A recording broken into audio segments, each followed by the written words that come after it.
Thank you so much for coming to another press conference of our group. Here with my colleagues. On my right, my colleague from France, Virginie Geron. Further to the right, my colleague from Lithuania, Stasys Jakialunas. And to my left, Ivan Sinčić from Croatia. So without further ado, I would like to give the floor to my colleague, Stasys, from Lithuania. Thank you. Good afternoon, everyone. The President of the European Commission, Ursula von der Leyen, is part of a gigantic COVID-19 scientific fraud and propaganda campaign that caused and continue to cause massive violations of human rights, freedom, and is a threat to the democracy in Europe. Because of her actions and major conflicts of interest, she should resign from her position as the President of the Commission. Now, some details to support this. As we all know, it's in the media, the President was involved in the private communication with the CEO of Pfizer before signing the purchase agreement with this private company, but refused to disclose the content of this communication. This is a clear violation of principles of transparency and good public administration. Second, according to the disclosed segments of the agreement with Pfizer, and not all parts are disclosed, and which is another violation of the same principles, the European Commission has to coordinate external communication with this private commercial entity and to promote COVID-19 vaccines as the global public good.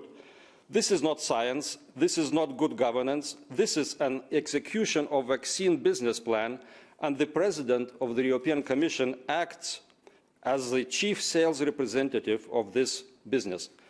Three, as a result of this commitment, Ms. von der Leyen has been actively advocating vaccination as the only way to end the pandemic. This is a lie. There have been efficient and not expensive medical treatment protocols from the start of the pandemic. Now, thousands of doctors around the world are testifying this, but the President of the Commission has been ignoring this all along. Four, Pfizer, after signing the contract with the Commission on May 20, 2021, claimed in their press release that the pandemic is likely to last for several more years and we all will have to be vaccinated a number of times. How can they know that, and why the President of the European Commission has to subscribe to this notion? Number five, the Commission has been cooperating with social networks on so-called fact-checking, in other words, censorship of scientific and public debates about COVID-19. This collaboration was announced as early as 10th of June 2020 and is one of the main driving elements of COVID-19 propaganda. Six, according to the official declaration of interest of President von der Leyen, her husband, Heiko von der Leyen, is the medical director of a biopharmaceutical company. He is also an advisor to another company, consulting firm for German and European healthcare market. Since Ms. Ursula von der Leyen is actively involved in active promotion of COVID-19 vaccination business, this is another major conflict of interest of hers. Because of all this, she has to resign from her position as the President of the European Commission, and I call on the leadership of all political groups and leadership of the European Parliament to support this request and to finally create an investigative committee of COVID-19 pandemic.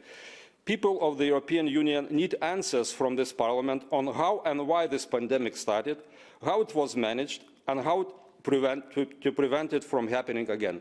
Thank you. Thank you so much, Stasys. I would like to give the floor now to my colleague Ivan Sinčić from Croatia. Thank you very much, Mr. Terhes. Thank you very much, dear colleagues, dear guests. I would like to say a few words about mandates, especially digital COVID certificate mandates and, of course, vaccine mandates, especially in the light of an idea that comes from the European institutions about prolonging for 1 year, that means to 2023, the digital COVID certificate. I will say it loud and clear, we are strongly against that. Digital COVID certificate has been proven completely useless, not just useless, it was proven to be backfiring, to be counter-effective. It gives people a false sense of security. It has become a tool of pandemic marketing, forcing people. Now governments are openly admitting it, that it was a tool to put pressure on the people to take the vaccines. The DGC itself is undemocratic. It is blackmailing citizens of Europe for their fundamental rights, for their human rights, for their constitutional rights.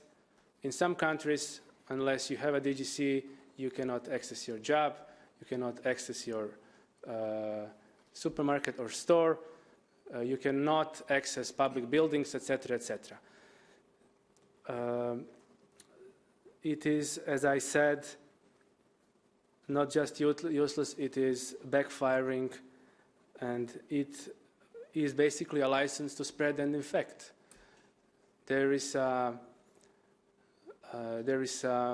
James Bond movie from the 1980s saying license to kill, and what we have here is an analogy. We have a license to spread and infect. If you're vaccinated, you're considered safe, even though science has proved to us, not just now and in the last months, but before the DGC was even implemented, for example, in the European Parliament in November, there were major scientific evidence in the Lancet and others saying that vaccinated people also can spread the disease almost at the same level as unvaccinated. And this is just one of the evidences. But European institutions continue to ignore this. They continue to ignore these facts. Luckily, some governments, especially recently, have decided to abolish all measures and mandates, and they have set a path to a normal life, or to old normal. And with all this unconstitutional, undemocratic and unscientific behavior, the agents of pandemic marketing, such as President of the Commission von der Leyen, and we have very suspicious information about that, even in the mainstream media now, they continue to promote this madness. Then they now want to extend digital COVID certificate for another year, and we strongly advocate against this. When it comes to vaccine mandates, I must say that some European leaders, such as Mr. Macron from France and Mr. Draghi from Italy, and we have some statements from Austria as well, and these three countries are probably the worst countries when it comes to mandates in Europe, have demonized part of their people that decided that one way of treatment is not best for them, that they want another kind of treatment. They demonized, they ostracized part of their people that simply want to exercise their human rights, their rights to be informed, rights to informed consent, and rights to choose their own therapy. We condemn this, and we simply cannot believe that something like this is happening in Europe in the 21st century. Basically, why would anyone, like Austrian government, want to force their population to take experimental medical product? And the last year has shown to us very low effective, very low quality medical products with plenty of side effects, more than all the other products combined in 30 years, with zero long-term safety. Why would any government in the world or in Europe want to do that, to experiment on its own people, not knowing what will happen in 2 years, 5 years, 10 years?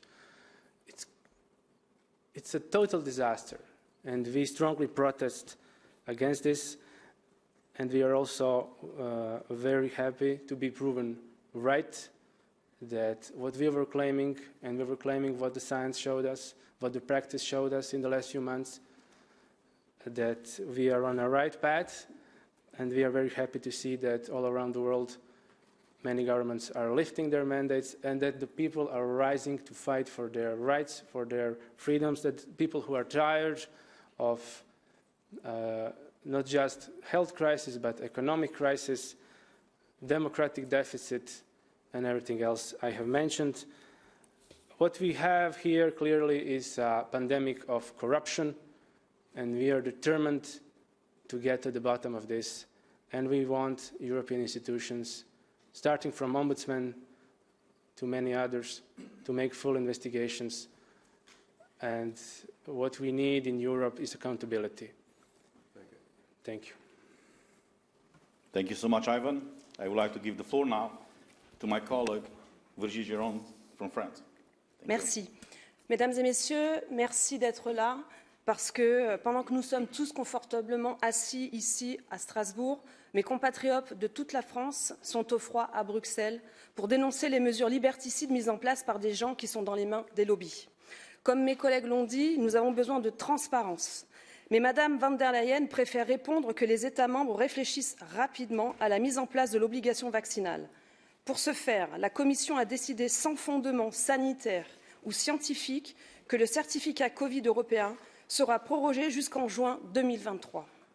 Rappelons ici que cette date correspond à la fin de la phase clinique 3 de ces vaccins. Oui, nous sommes en pleine étude clinique.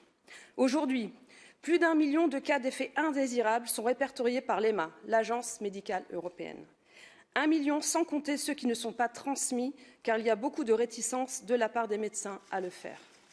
Dans ces rapports, on voit que des enfants font des AVC, des enfants font des myocardites, des enfants font des péricardites, des enfants font des maladies auto-immunes à cause de vaccins anti-Covid pour une maladie qui ne les concerne pas.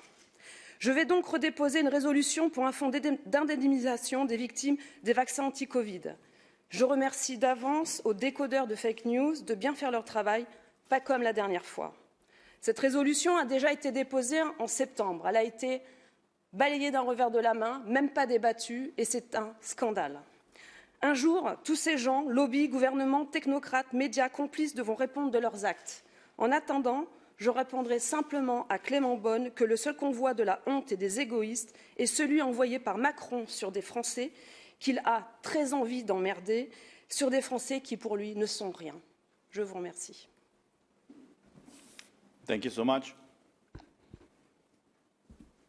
I would like to take this opportunity. I will be speaking today about transparency, the importance of transparency in the European Union, and I will prove why transparency is so important, especially when we talk about rule of law. Before I start my argument, I would like to take this opportunity to thank a journalist from Germany who did not stop, who did not cave, and who was not afraid to seek the truth. When this journalist, whose name I don't know, and that's not important, saw the news out there in the month of April of 2021 that Ursula von der Leyen signed a contract with Pfizer for 1.8 billion, not million, billion with B, new doses of Pfizer vaccines. The guy requested from the European Commission, based on the regulation, the EU law, that gives you guys access as journalists to documents held by the Commission. So this journalist requested all the communications between the European Commission and between Ursula von der Leyen and the head, the CEO of Pfizer company. The answer that this journalist received from the European Commission was that they cannot give him the personal messages or the direct messages between Ursula von der Leyen and the head, the CEO of Pfizer. The journalist did not stop there. He filed a complaint with the Ombudsman Office. In the month of September of last year, it was publicly announced by the Ombudsman Office that they are starting an investigation. I'm not here to criticize the media, but I have to tell you guys, the Brussels media was only one outlet who reported the story. We as MEPs, we found out 2 weeks afterwards about this investigation. And we start promoting that, and that's how the mainstream media started talking about that investigation. A few weeks ago, the Ombudsman released the conclusions of that investigation. And the Ombudsman Office said, and I quote, there was maladministration.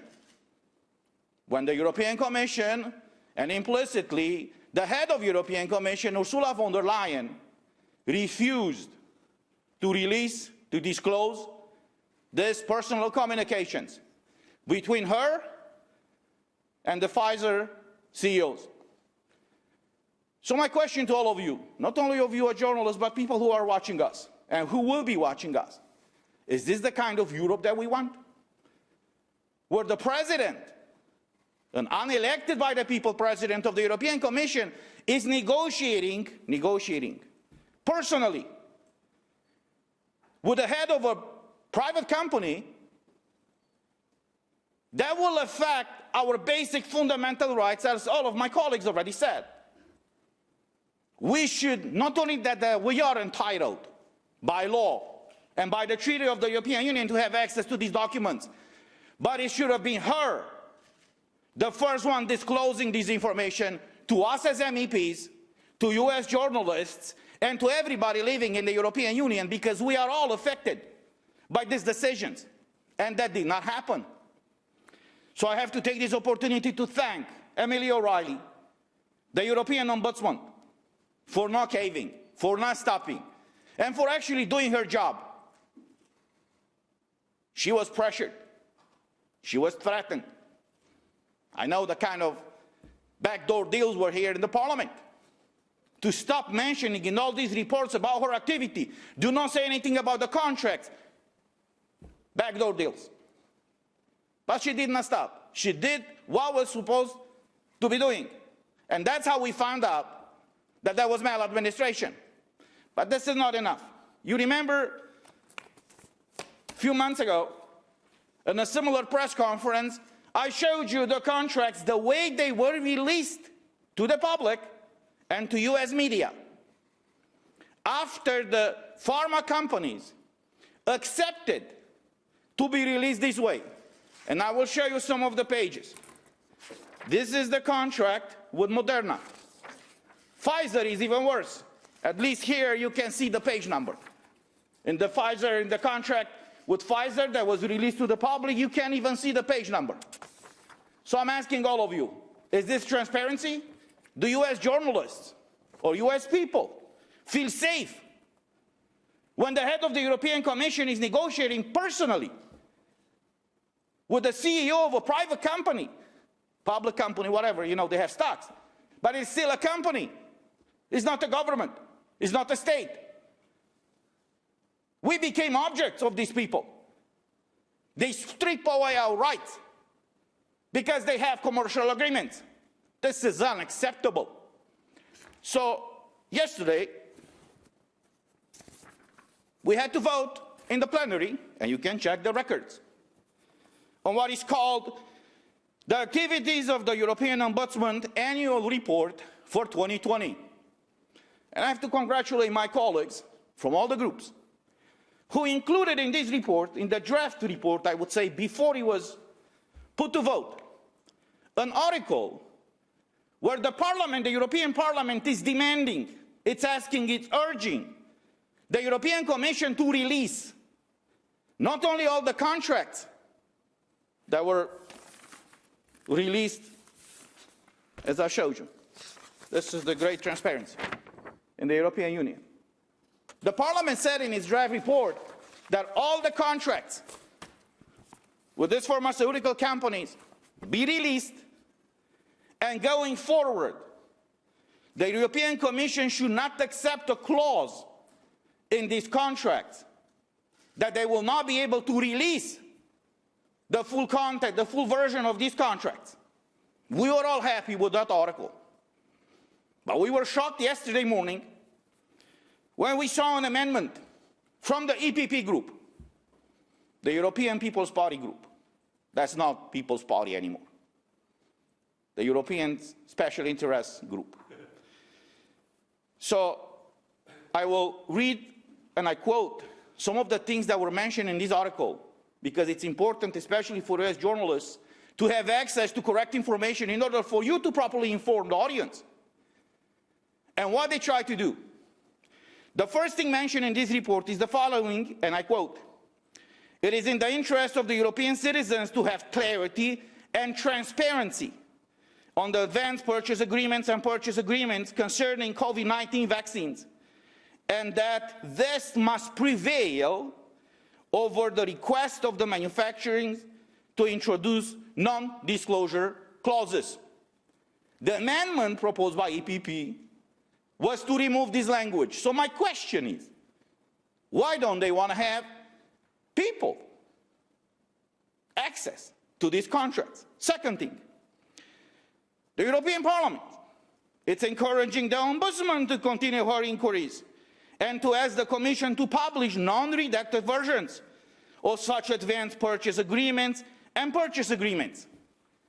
This text was proposed by EPP to be removed from the report. Why?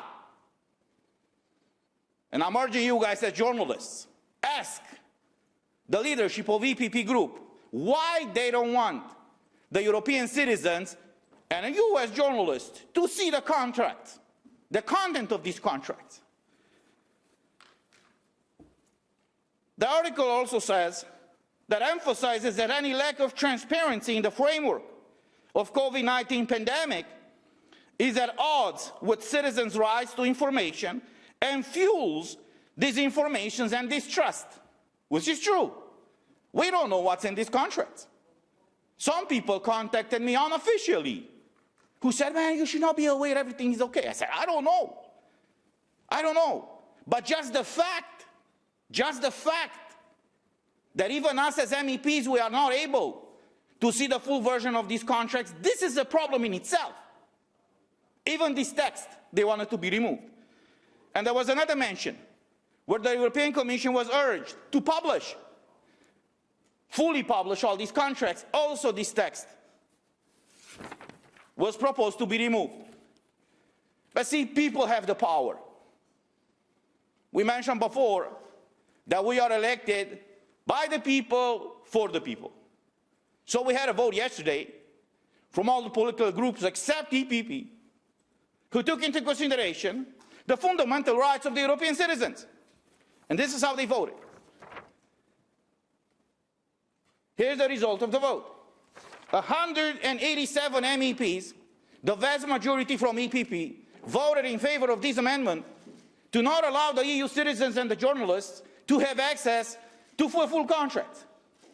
On the other side, 506 MEPs voted that these contracts be published, that the European Commission should publish them immediately, and they should not accept any such clauses going forward. I've done a calculation. 27% of the MEPs who voted yesterday voted against transparency, and 72% of the MEPs voted in favor of transparency. These were all across political groups except EPP, from the left to the right. Because we are here for the people.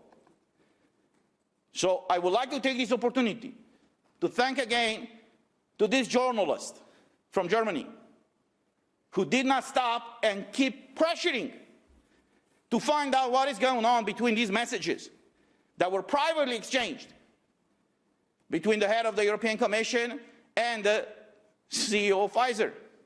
I would also like to thank my colleagues from all political groups who all fought for the same thing. We all want these contracts to be published. And I think it's time, as all my colleagues said, the European Union right now, it's in a deep crisis. It's in a crisis of leadership, and it is in a crisis of accountability. We already have 2 investigations here that are proving that Ursula von der Leyen is clearly not fit for this office. She committed maladministration on the way she handled that request from the journalist, and 72% of the MEPs just voted yesterday that all of these contracts be published. So I join my colleagues and I publicly demand the immediate resignation of Ursula von der Leyen and allow this union to actually be led by a person who truly believes in the European values, in transparency, and in respect for fundamental rights. Thank you. Are there any journalists who would like to ask a question? Just state your name, organisation, and ask a question, please. My name is Anna Vandensky. I'm from Europe Diplomatic.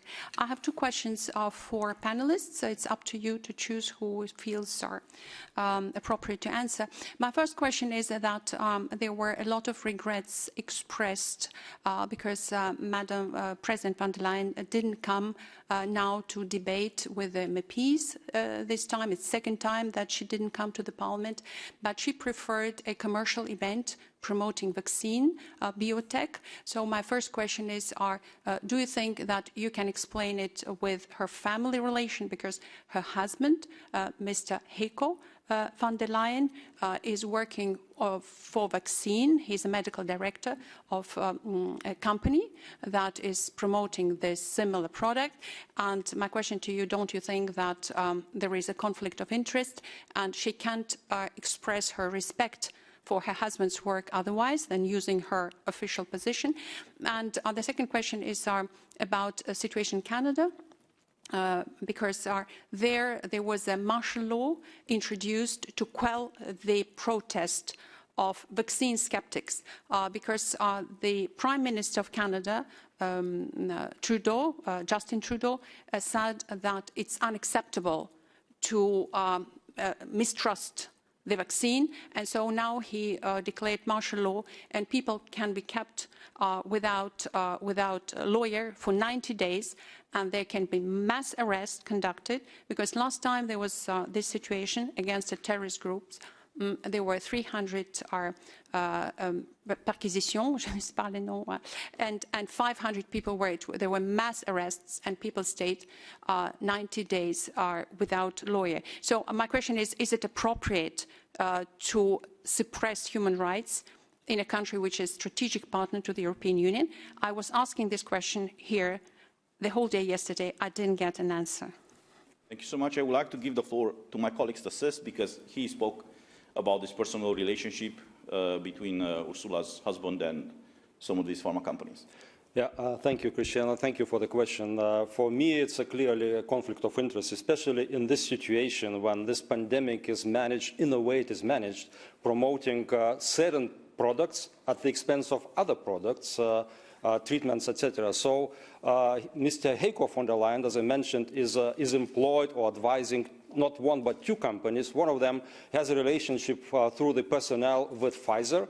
Then the common shareholders, some of them are in the company he works, and also shareholders of Pfizer. The other company is the entrance into the European healthcare, that means medical market. For me, it's a clear conflict of interest. She cannot perform her duties free of this conflict of interest. So, and in addition, you know, her participation now in some commercial event, continuing to promote vaccination, so performing as a sales representative of this vaccination business plan is, of course, a disaster, I think. So at least she doesn't promote now the mandatory vaccination. She mentioned that in December 1st, you know, that we should start discussion on mandatory vaccination in the European Union. I hope it's not happening, and I hope she will listen to what we say here and appreciate. We'll address, of course, the institution, European institutions, about this conflict of interest, but just to inform the public, to inform you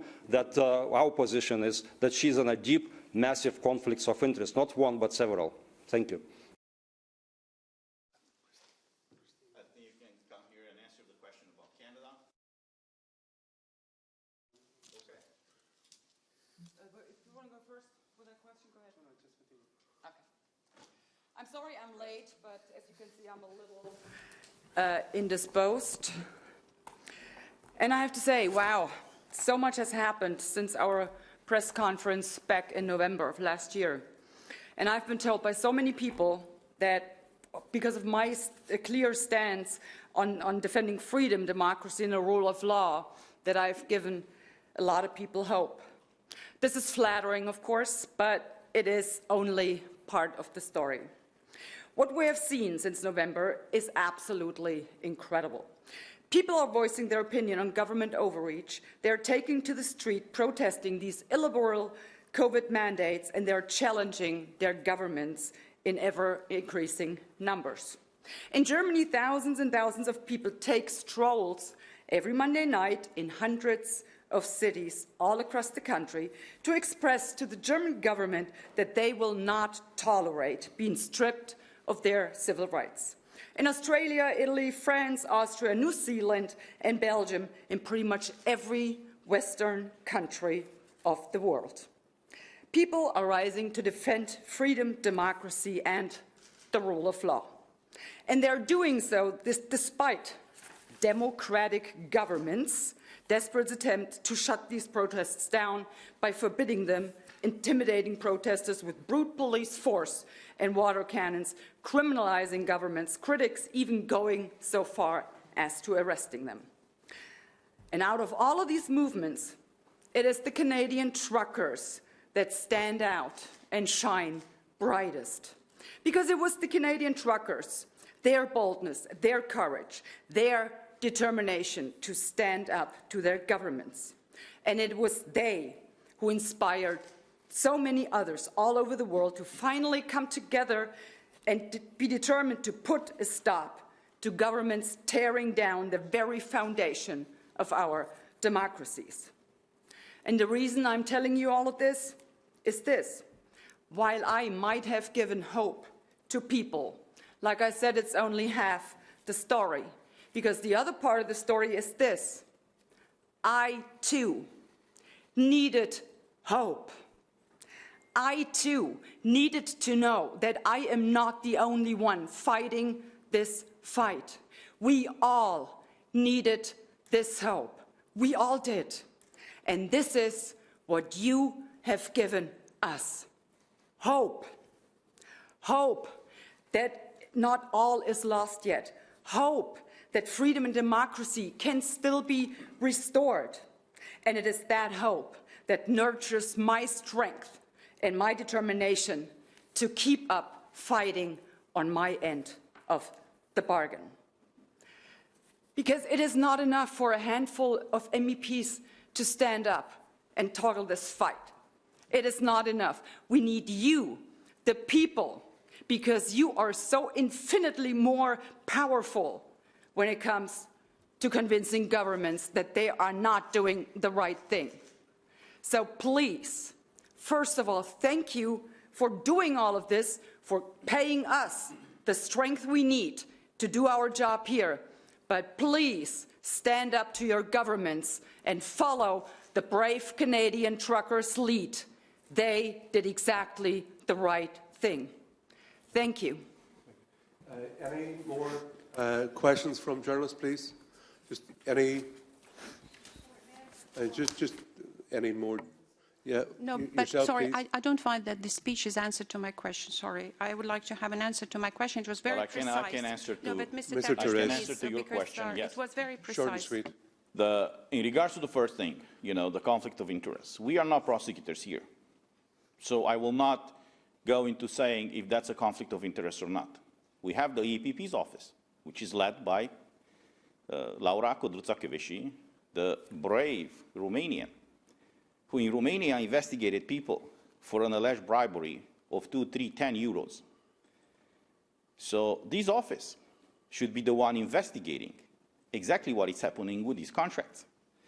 But I'm not going into that. That's the top of the law enforcement. That's the issue. That's the issue and the subject that should be dealt by the law enforcement agencies. What I'm talking about is the appearance of a conflict of interest. The fact that Ursula von der Leyen is negotiating personally on behalf of the European Union when her husband is already involved in that business, that's a problem in itself. And in any democracy around the world, something like that would have happened, she would have been investigated by the national parliament. I don't think that will happen here, because everything here is done, as I said, based on backdoor deals and compromises. As far as your second question, what is happening right now in Canada? Look, besides the relationship, the economical relationship and partnership that Canada has with the EU, Canada is a member of NATO. And we see what is happening right now in Ukraine. We see the whole Western world right now being shaken up by people who are disliking us for various reasons. The strength of the Western world is not the army, it's not the economy. We see countries right now, emerging countries, that have stronger economies than any economy in the EU. What made us strong over the history, and I'm talking about the Western world, were the values. The respect for basic fundamental rights, the understanding that the government is there to serve you as citizen, as a person, not for you to serve the government. And what the Prime Minister of Canada, the way he's behaving right now, he's exactly like a tyrant, like a dictator. He's like Ceausescu in Romania. If even you doubt, if you raise doubts about the vaccines, you're outcasted.